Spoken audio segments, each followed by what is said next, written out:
Əfsuslar olsun ki, son zamanlar ən çox da payızda, qışda çox xəstələnirik və ən çox getdiyimiz yerlər aptek olur. Və aptekdə hansı suallar verilə bilər? Siz nə soruşa bilərsiniz? Dərdinizin dərmanını tapmaq üçün hansı cümlələrdən istifadə etməlisiniz? Bəzi cümlələri kitabımdan skrin edib göstərirəm sizə. Hətta sual verirsiniz, kitabınız necə yazılıb?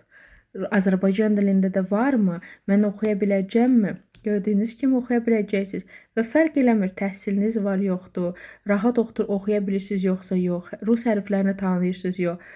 Lazım deyil. Azərbaycan hərfləri ilə transkripsiyası da var, ona görə rahat öyrənə bilərsiniz. Yəni, bu kitabın içərisində 3000-dən artıq cümlələr var.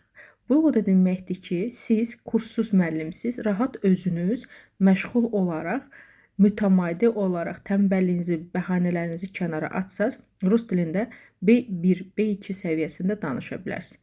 Tez öyrənəcəksiniz, gec öyrənəcəksiniz, artıq sizdən asılıdır və sizin yanaşma tərzinizdən.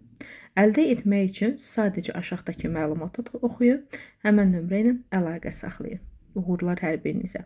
Qarantiya bu arada 100%dir və dünyanın harasında yaşayırsınız, yaşayın. Video qarşınıza çıxıbsa, deməli siz də əldə edə bilərsiniz, siz də tez bir zamanda rus dilində danışa bilərsiniz.